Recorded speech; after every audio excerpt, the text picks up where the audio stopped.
we are training them on yoga. We are training them on aerobic. There are music sessions that are going on. We have tied up for last 2 years back with an organization called Music for All, which is doing online music sessions for our pre-primary students. Our pre-primary teachers are playing games with students. Even with the college students, we are doing a lot of inventories, all sorts of behavioral tests, and then there are games that we have created which keep them engaged, which keep them happy.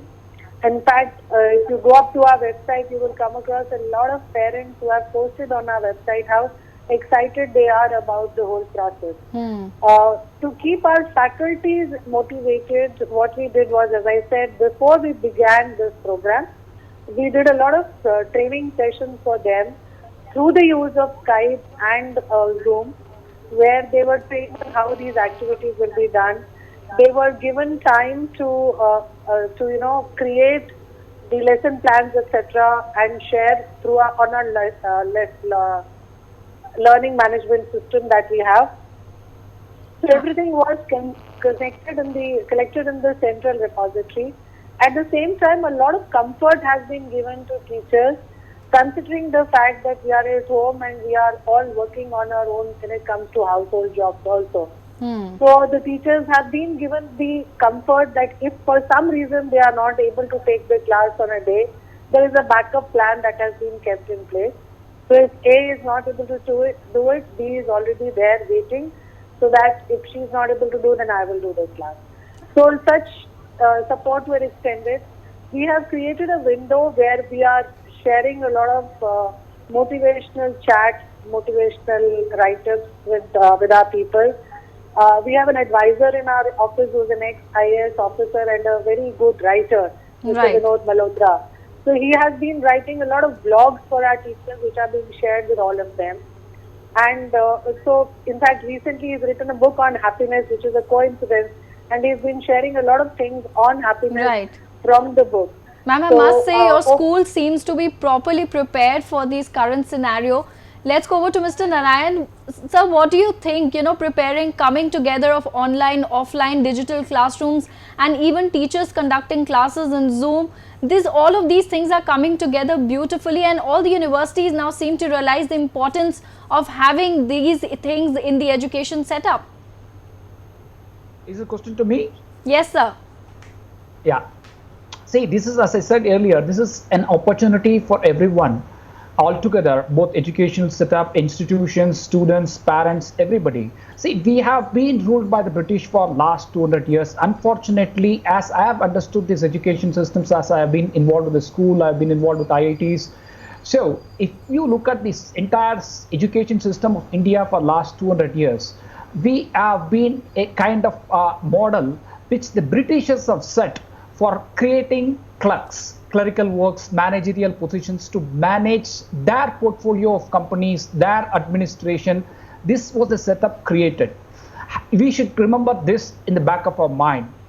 But now, for the first time, the knowledge I see because of this activity, this COVID, where people are getting the time to think outside the box, to think outside the education system. For the last 200 years, we have been following the same pattern. You put them in the classroom, you put them in the box of Henry Ford's model of mass industrial production. So we are producing for students for mass industrial work, not creativity. Innovation has not come out of us.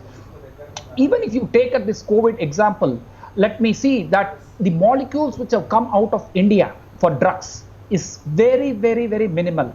Even the molecules, few molecules which have come out, it has been out licensed. So we have not produced a single drug in the last 60 years, or 70 years. It is pathetic. Because we don't have innovation, we don't have a culture in a classroom where in front of all the students, a single student can rise and ask questions to the teachers. And if the teachers don't know the answers, it is there in education, it is there except IIT and premier educational institution in this country. This is a pathetic situation in all the schools, all the colleges. But how do you think this will change with digital classrooms also coming up now? Yes. See, digital is something where I am free. Now I am talking, I don't have any inhibitions. a student is free to ask. If there is no one in front of him, he can ask the question. And the same to the teacher also. The teacher also has not an ego. Now ego involvement is not there with the teacher community also. If I don't know the answer, I can refer and come back to the student immediately. The pressure of the teacher side is also relieved. The pressure from the student side is also relieved. He can access materials across the table. For example, Harvard is, the best professor of physics is teaching free of charge. His lectures are available in the website. Same thing with MIT. For an 8th standard student, 9th standard student, or an engineering graduate learning from a top class physicist in the world at free of cost, at his convenience, at his time, and repeatedly listen to the lecture. For example, it is such an excitement and joy for students to see physics happening in front of them, reality happening in front of them. So they're connected to that atmosphere. Their level goes up automatically. So they're connected to the real subject.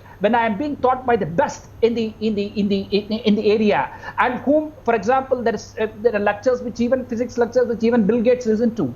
So if student is exposed to such opportunity for the first time, or because of this COVID thing, he's been exposed to online learning, that is something which is wonderful. As I said, it democratizes education. It completely democratizes education and removes the boundaries. It removes the inhibitions. So this is an opportunity. Absolutely, absolutely. I like the way you're putting it up again and again as an opportunity and seeing only the brighter side. Let's ask Mr. Nitin Gandhi. A lot of students are used to, studying with their peers and a traditional classroom. How are they responding to the digital learning, and what are the obstacles or hurdles they are facing while, taking classes or tests online? Well, while there is a dramatic change in this kind of model, wherein people who were used to a collaborative learning in a classroom setup, however now they are learning from the comfort of their bedrooms through digital learning platform. It could be MyTeams, it could be Skype, it could be Zoom.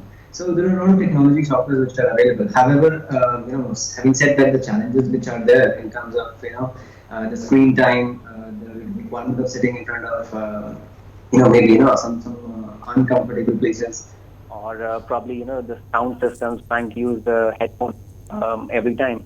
Now this is something which this change is getting adapted. People are coming up with this kind of change, and they're accepting it well. Now this gives them a lot of opportunity, as Mr. Narayan already said. Now while sitting at the comfort of their home, they are capable of doing multiple courses at the same time, which was not really available.